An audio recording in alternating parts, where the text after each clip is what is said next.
नमस्कार दोस्तों, आप सभी का स्वागत करना चाहूँगा हमारे इस यूट्यूब चैनल में जिसका नाम है क्लास 11 प्लस 12, जहाँ पे हम चीज़ों को समझ के करते हैं इन इंग्लिश में।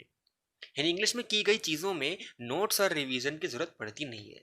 इसकी गारंटी मेरी है, बट इस गारंटी को भी आपका साथ चाहिए। आपके साथ के साथ और मेरी गारंटी के साथ शुरू करते हैं आज का first chapter, the portrait of A lady.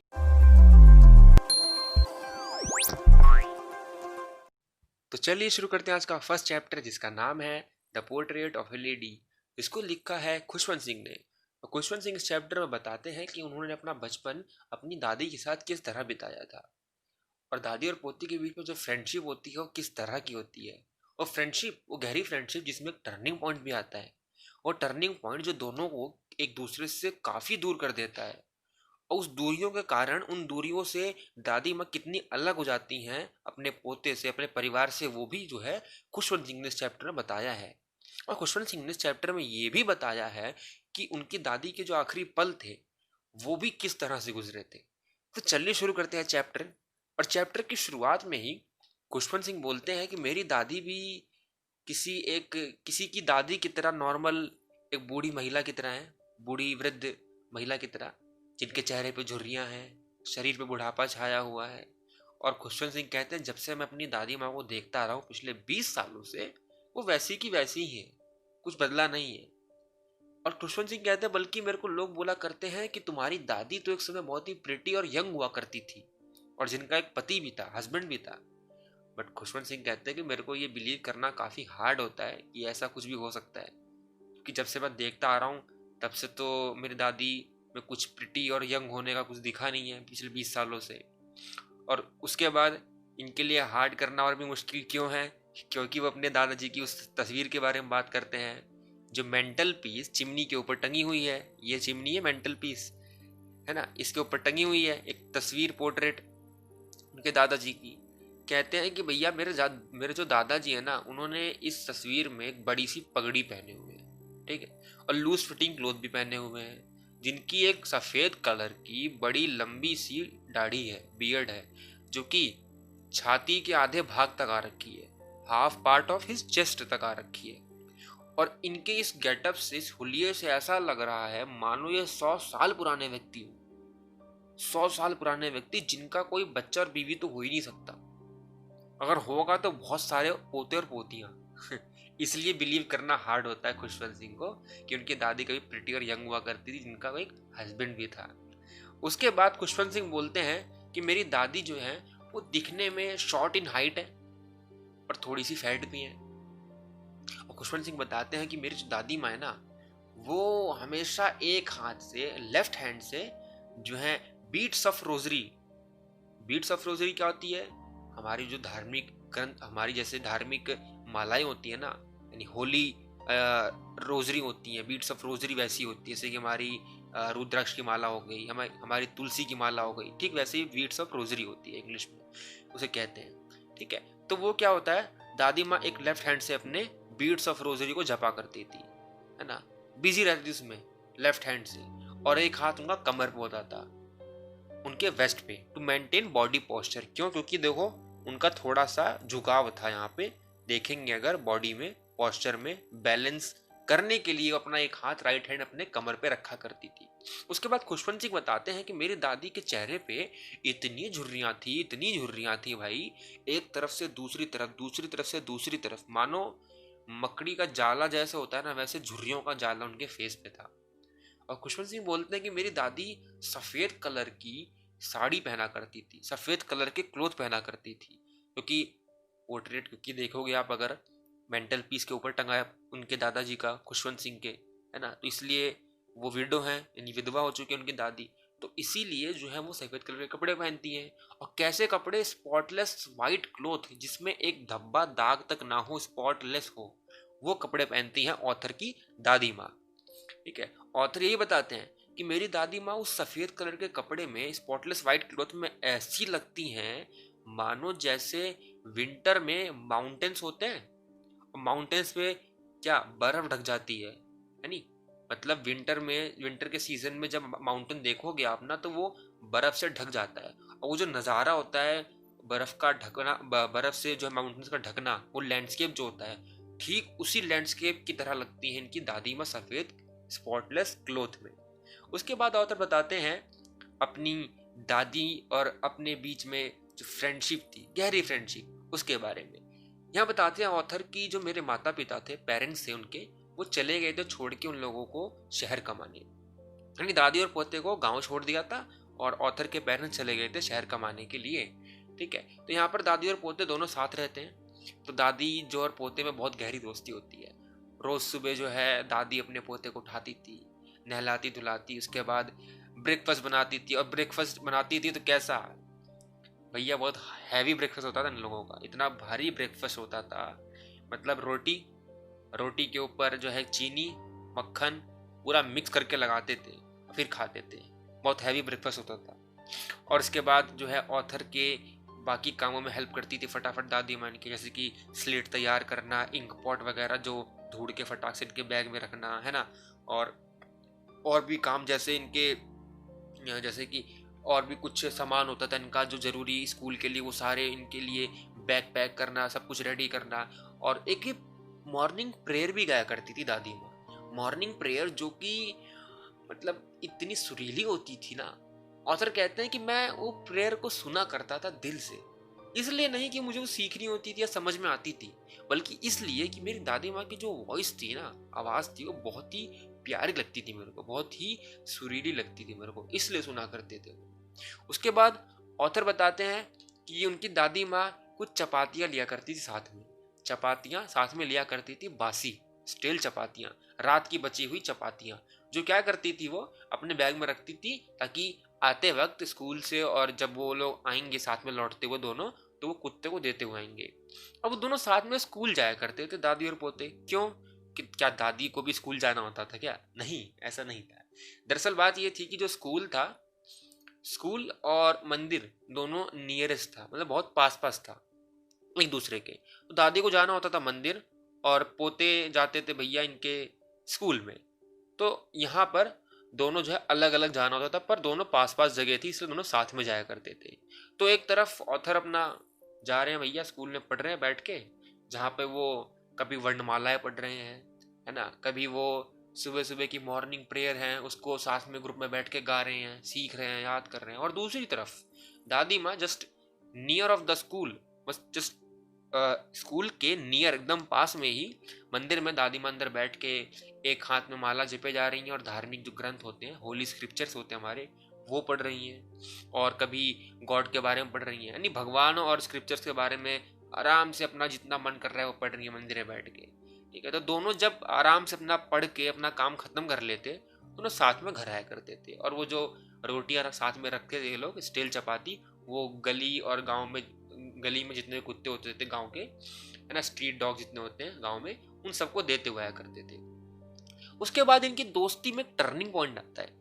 Turning point आता है जो इन दोनों की दोस्ती को ऐसा तोड़ मरोड़ देता है धीरे धीरे कि ये दोनों एक दूसरे से अलग होना शुरू हो जाते हैं। ये टर्निंग पॉइंट कैसे होता है कि ऑथर के पेरेंट्स बोलते हैं कि अब आप लोग ना शहर में आ जाओ, गांव छोड़ दो, क्योंकि ऑथर के पेरेंट्स अब सेटल हो चुके होते हैं शहर में।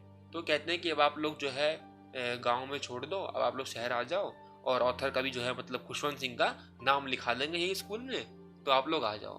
हालांकि दादी को पसंद नहीं होता, क्योंकि दादी को गांव छोड़ना पसंद नहीं होता है, क्योंकि वो ज़मीन से जुड़ी जुड़ी जो है एक महिला होती हैं, जो कि अपने गांव से बेहद प्यार करती हैं, बेहद लगाव होता है, पर वो कुछ बोल नहीं पाती हैं और वो चले आते हैं गांव छोड़ के शहर की तरफ, दादी और पोते। हाँ, दादी और पोते को दोनों एक सेम रूम दिया जाता है, कॉमन रूम दोनों को रहने के लिए, ताकि दादी और पोते की दोस्ती बनी रहे। पर वो दोस्ती अब शायद वैसी रहती नहीं जैसे गांव में थी। अब यहाँ पर चीजें बदलनी शुरू हो जाती है। जैसे कि दादी अब हालांकि कुछ समय तक के लिए अपने पोते को सुबह जगाना और नाश्ता रेडी करना वगैरह करती थी, बट अब वो स्कूल छोड़ने नहीं जा पाती थी। क्यों? क्योंकि अब ऑथर जाते थे मोटर बस में। मोटर बस यानी स्कूल बस जो होती है हमारी, वो ऑथर की आया करती थी घर के एकदम पास में और उनको लेके जाया करती थी। अब दादी स्कूल छोड़ने नहीं जाती थी ऑथर को अब, क्योंकि अब वो मोटर बस से जाते थे। तो दादी ने देखा कि चलो कोई नहीं, मोटर पर से जाता है मेरा पोता, तो चलो कोई नहीं, जो है कुत्तों को रोटियां देने के बहाने थोड़ा चहलकदमी कराएं, थोड़ा घुमाएं आसपास, है ना। पर वहां पे स्ट्रीट डॉग भी नहीं थे कोई, पॉश एरिया था, बहुत शहरी इलाका था। दादी ने सोचा चलो कोई नहीं, ये भी नहीं है तो क्या करें। तो उन्होंने स्पैरोज को फीड करना चालू किया, स्पैरोज को खाना देना चालू किया। थोड़ा इसी बात ने अपने दिल की बात, मन की बात को शेयर कर लिया करती थी स्पैरोज से, है ना। और स्पैरोज भी कभी उनके कंधे पे घूम रही हैं, कभी उनके सर पे घूम रही हैं, और इतनी संख्या में स्पैरोज आती थी, गौरैया आती थी, जो एक चिरपिंग्स की आवाज, चींची चींची की जो आवाज होती है ना, उसे चिरपिंग्स कहते हैं। जो चिरपिंग्स की आवाज क्रिएट करती थी, उसका एक अलग ही माहौल बन जाता था दादी माँ के चारों तरफ। और दादी माँ जो अपनी दिल की बात जो शायद किसी से नहीं कर पाती थी, वो धीरे धीरे इनसे करने लग जाती हैं, इन गौरैयों से। उसके बाद क्या होता है, धीरे धीरे समय बीतता है। ऑथर जो है आप अपने काम में ज़्यादा ही व्यस्त हो जाते हैं, बिजी हो जाते हैं, अपने स्कूल के प्रोजेक्ट्स में, होमवर्क में, है ना, बाकी स्कूल के लेसन वगैरह में, यूटी में, टेस्ट में, बहुत सी चीज़ें आती हैं, इसमें अपना ऑथर बिजी हो जाते हैं हमारे। इसमें अब क्या होता है कि इतना बिजी होने से ऑथर और जो दादी होती है इनकी, दोनों के बीच में इंटरेक्शन बड़ा कम होता है, मिलना जुलना बड़ा ही कम हो जाता है, एक दूसरे को देखना, मिलना जुलना बहुत ही कम हो जाता है। और धीरे धीरे जो है ये चीज़ें थोड़ी और भी कम हो जाती है। फिर दादी एक दिन सोचती है चलो एक काम करती हूँ, मेरा पोता जब स्कूल से आएगा मैं पूछूंगी कि बताओ क्या पढ़ाया स्कूल में, कोई विषय में कोई दिक्कत विक्कत होगी अगर मेरे पोते को तो बताएगा, वो उसका जवाब दे दूंगी, इसी बहाने थोड़ी दादी और पोते के बीच में बातचीत हो जाएगी। तो दादी ये सोच के अपना बैठती हैं। एक दिन ऑथर आते हैं, तो जैसे आते हैं तो दादी पूछती है हाँ भाई बताओ क्या पढ़ाया आज स्कूल में। और ऑथर जो बताते हैं वो है कि मुझको पढ़ाया गया ग्रेविटी के बारे में, लॉ ऑफ मोशन के बारे में, आर्किमिडीज के प्रिंसिपल के बारे में, और इंग्लिश अल्फाबेट के बारे में। ये चीज़ें जो दादी को समझ में नहीं आती है। तो दादी को जब ये चीज़ समझ में नहीं आती है, उनके लिए क्वेश्चन मार्क बन जाता है ये। तो दादी माँ बड़ा ही हेल्पलेस फील करती है खुद को, कि चाहते हुए भी अपने पोते की हेल्प नहीं कर पा रही है। थोड़ा नाखुश होती है और गुस्सा भी होती है अपने ऊपर कि क्यों मैं अपनी पोते की हेल्प नहीं कर पा रही। बट वो एक और चीज से भी नाखुश होती हैं कि मेरे पोते के स्कूल में भले ही इंग्लिश मीडियम हो, यहाँ पर ना तो गॉड के बारे में पढ़ाया जा रहा है ना स्क्रिप्चर्स के बारे में पढ़ाया जा रहा है, कोई भी स्क्रिप्चर, धार्मिक कितने भी ग्रंथ हैं उनके बारे में। तो ये दो चीज से एक तो हेल्प नहीं कर पा रहे अपने पोते की, और ना ये पढ़ाई हो रही है भगवान के बारे में, स्क्रिप्चर्स के बारे में स्कूल में। ये दो चीज उनको बड़ा ही अनहैप्पी कर देती है, यानी नाखुश कर देती है बहुत ज्यादा। तो इस कारण से दादी माँ बहुत ही अनस्टेबल हो जाती हैं कि क्या ही हो गया लाइफ में, एकदम ही सब कुछ चेंज हो गया कैसे। और फिर वो कुछ बोल नहीं पाती है, अब बहुत दुखी होती है हालांकि उस वक्त। फिर एक दिन आता है जब दादी माँ को और भी दुखी कर देता है। वो दिन होता है जब ऑथर बताते हैं, घर में आते अनाउंस करते हैं कि मेरे को आज म्यूजिक लेसन दिया जा रहा है, आज से म्यूजिक लेसन दिखाया जा रहा है। ये सुनते ही दादी माँ इतनी नाराज होती हैं, उनके चेहरे पे दिखता है, पर वो कुछ बोलती नहीं है। अब आप लोग सोचेंगे कि म्यूजिक से भला कोई नाराज क्यों हो सकता है। म्यूजिक से दादी माँ नाराज हुई थी। ऐसा इसलिए था क्योंकि म्यूजिक जो था दादी माँ के लिए वो एक ऐसी चीज थी जो हमारे मतलब अच्छे लोगों के लिए नहीं बनी होती है, अच्छे घराने के लिए, जो अच्छे घराने के जो लोग होते हैं उनके लिए नहीं बनी होती है, बल्कि वो होती है जो मांग के खाते हैं, है ना, जो जो भिखारी होते हैं, जो ऐसे इधर उधर घूम रहे होते हैं लोग ना, जिनका कोई नहीं होता है, जो छोटे लोग होते हैं, उनके लिए म्यूजिक जैसी चीज बनी होती है। दादी माँ का ये मानना था। तो ये जब सुनते हैं कि मेरा पोता जो है म्यूजिक लेसन जो है सीख रहा है, स्कूल में म्यूजिक लेसन को दिया जा रहा है, तो बड़ी नाखुश होती है। और चेहरे पे दिखता है ये उनके दादी के, ऑथर के, बट वो कुछ बोलती नहीं है, एज ऑलवेज चुप रहती हैं, शांत रहती हैं, और उसके बाद अपने काम में बिजी हो जाती है। फिर एक टाइम आता है जब ऑथर स्कूल पास आउट हो जाते हैं, तो ये यूनिवर्सिटी जाते हैं, विश्वविद्यालय। और जब ये यूनिवर्सिटी जाते हैं ना, तो इनको एक सेपरेट रूम दिया जाता है। सेपरेट रूम यानी अलग से कमरा दिया जाता है। वो अलग कमरा जो दादी और पोते की दोस्ती का एक कॉमन लिंक को तोड़ देता है। अब दादी और पोते के बीच में कॉमन लिंक क्या था, याद करो, शुरुआत में बताया था इनको एक सेपरेट रूम दिया गया था एक साथ रहने के लिए, बट अब वो टूट गया, कॉमन लिंक टूट गया। अब रूम में ये लोग नहीं रहेंगे, क्योंकि अब पोते को क्या मिल गया है, अलग से रूम मिल गया है, है ना। तो ये जो खुशवंत सिंह थे ये अलग चले गए अपने रूम में और दादी एकदम अलग हो गई। अब यहाँ पर दोनों के बीच में कॉमन लिंक भी टूट चुका था। अब यहाँ पर चीजें और भी ज्यादा बदलनी चालू हो गई, क्योंकि अब दादी जो थी, अब उन्होंने सोच लिया कि खुद को बिजी रखना है। तो उन्होंने क्या करना चालू किया, स्पिनिंग व्हील, सूत काटने का जो मशीन होता चरखा, उसको अपना उसमें बिजी रखना चालू कर दिया अपने आप को। सुबह से अपना दोपहर तक करती स्पिनिंग व्हील, और जब थक जाती थी तब थोड़ा उठ के थोड़ा आराम करती 15 से 10 मिनट। उसके बाद अपना फिर वही best thing of the day, sparrows को खाना खिलाना। ठीक है, और स्पैरोज को खाना खिलाती जब, स्पैरोज वही बहुत ही बड़ी संख्या में आती थी, कभी उनके इधर कंधे बैठना, कभी सर पे बैठना, चिरपिंग्स की आवाज करना, ये चलता था। उसके बाद ऑथर जो है पास आउट हो जाते हैं यूनिवर्सिटी से भी, और ऑथर डिसाइड करते हैं कि मैं अब फर्दर स्टडीज के लिए, आगे की पढ़ाई के लिए विदेश जाऊंगा, अब्रॉड जाऊंगा। और ये पता था ऑथर को कि मैं ये जब अनाउंस करूंगा कि मेरी पढ़ाई के लिए मैं विदेश जाऊंगा तो मेरी दादी बहुत ही नाखुश होंगी, और ये दिखा भी उनको। बट दादी ने कुछ बोला नहीं। दादी ने कुछ बोला नहीं कि मेरा पोता 5 साल के लिए या 10 साल के, जितने साल के लिए बाहर जाएगा विदेश पढ़ने, कुछ बोला नहीं उन्होंने। बल्कि उन्होंने अपने पोते को खुशी खुशी जो है स्टेशन पे छोड़ने आई। और स्टेशन पे छोड़ने आई ना, तो अब भी वो अपनी जो एक्टिविटी थी उनकी, वो प्रेयर को गाना, है ना, अब वो मालाएं जपना, वो चालू थी उनकी, वो बंद नहीं थी। इनऑडिएबल जो प्रेयर होती है, मतलब जिसमें आवाज नहीं होती है, इनऑडिएबल प्रेयर, वो अपने गाया करती थी और वही अपना माला जपा करती थी। वो अभी भी अपना वो काम नहीं छोड़ रही थी, और बल्कि ऑथर के जो है फोरहेड पे किस करती हैं प्यार से, है ना, और उसके बाद उनको छोड़ के चली जाती है वहां से। अब ऑथर भी देखते हैं ये बात कि दादी ने कुछ बोला नहीं, इवन इमोशन तक शो नहीं किया कि रुक जाओ मत जाओ, मुझे दिक्कत होगी, तुम चले जाओगे, कैसे रहूंगी मैं 5 साल, है ना, कुछ नहीं बोलती वो। उसके बाद समय बीतता है, करीब 5 साल बाद ऑथर आते हैं, स्टेशन में मिलते हैं उनसे, अपनी दादी से, और देखते क्या है कि मेरी दादी आज भी वैसी की वैसी ही है। Nothing has changed. वही बुढ़ापा, वही झुर्रियां, वही वही हाथ में लेफ्ट हैंड में माला है, वही एक हाथ कमर पे रखा हुआ है, और वही लिप्स जो उनकी इनऑडिएबल प्रेयर में भी बिजी हैं। ऑथर देखते हैं चीज, ऑथर बोलते हैं कि मेरे आने के बावजूद भी आज भी कुछ नहीं बदला। बल्कि दादी माँ करीब आती है उनके और उनको गले लगा लेती है, स्माइल करती है, कुछ भी नहीं बोलती। फिर दोनों साथ में घर आते हैं, और घर आके देखते क्या है ऑथर कि आज भी वही चरखा चला रही है मेरी दादी माँ। यानी वो मतलब जो उनका स्पिनिंग व्हील था वो आज भी चला रही हैं, और स्पिनिंग व्हील जो है ना, जो उनका चरखा चलाना था, एक्टिविटी थी, वो छोड़ती नहीं थी किसी से बात करने के लिए जल्दी, और आज भी वही किया। ऑथर आए थे, बात करना जायज समझा नहीं, अपना उसमें बिजी रही। और best part of the day आज भी दादी माँ का वही था, वो क्या कहते हैं, स्पैरोज को खाना खिलाना। उसके बाद एक चेंज आता है दादी माँ के अंदर। वो चेंज क्या होता है कि दादी माँ प्रेयर नहीं पढ़ती है।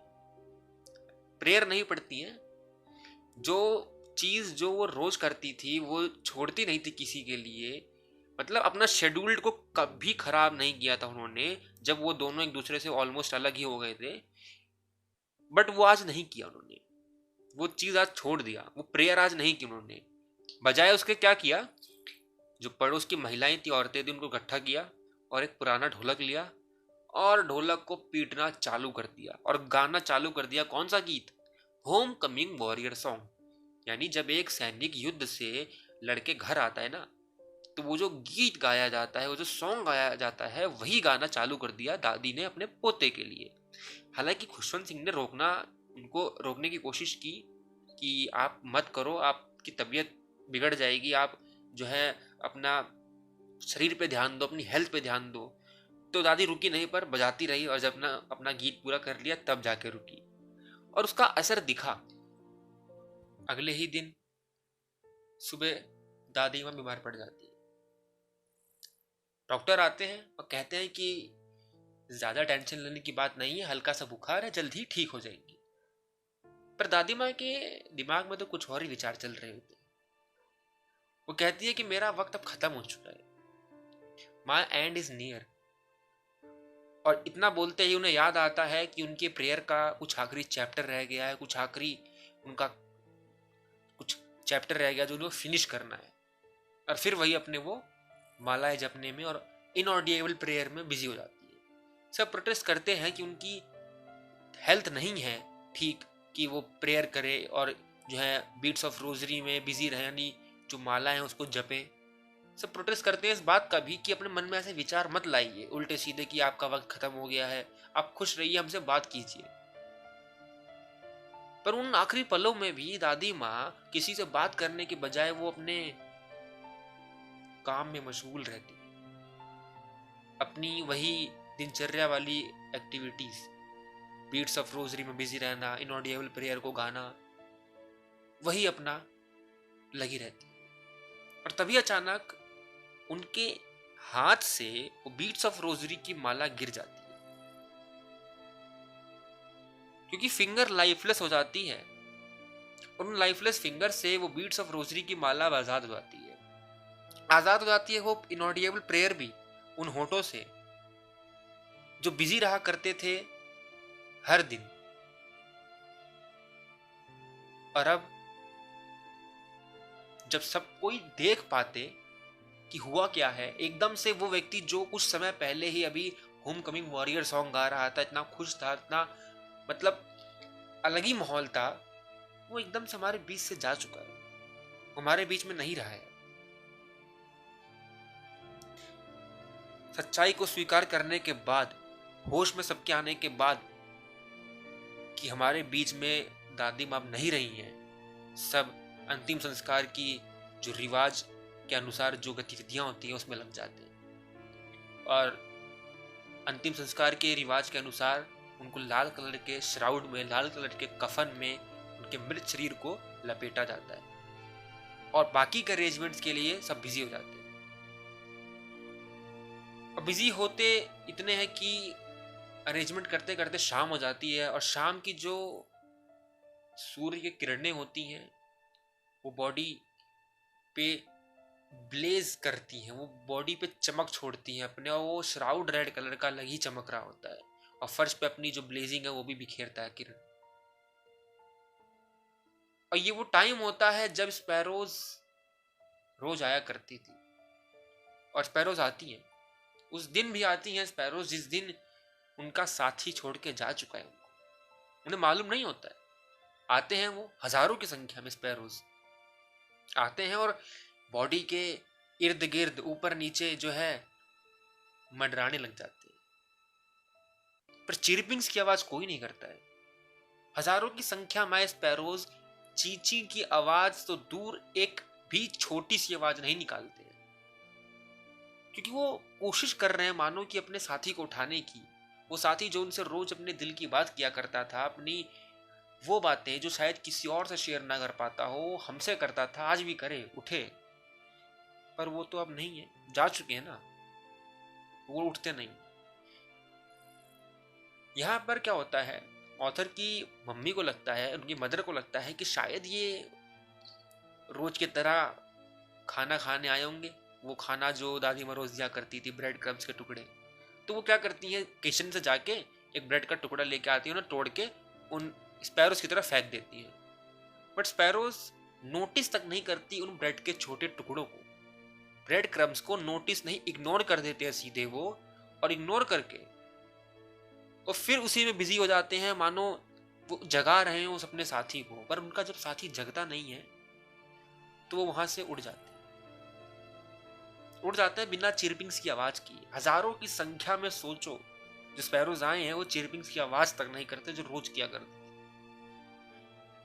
और वो पक्षी, वो स्पैरोज, वो भूखे उस ब्रेड क्रम्स के नहीं होते, वो भूखे होते हैं उस रिश्ते के, उस संबंध के जो टूट चुका है, क्योंकि उनका साथी जा चुका है उस दुनिया से छोड़ के, उस मतलबी दुनिया को छोड़ के, और उनको अलविदा कह के। इस बात से मालूम चलता है कि वो ब्रेड के टुकड़ों के लिए जो है नहीं आया करते थे, वो उस रिलेशन जो बॉन्ड बना था उसके लिए आया करते थे, वो स्पैरोज जो टूट चुका था और अब उनका शायद रिश्ता भी उधर से भी खत्म हो चुका था।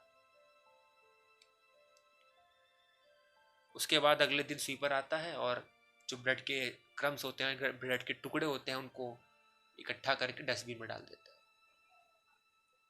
तो यहाँ पर आप लोगों का जो हमारा चैप्टर था फर्स्ट हॉर्नबिल का द पोर्ट्रेट ऑफ लेडी खत्म हो चुका है। आप लोगों को चैप्टर कैसा लगा, कोई डाउट है वो भी, ये सारी चीज़ आप कमेंट करके बता सकते हैं। और लाइक, शेयर और सब्सक्राइब करना ना भूलें। मिलते हैं नेक्स्ट वीडियो में, तब तक के लिए गुड बाय।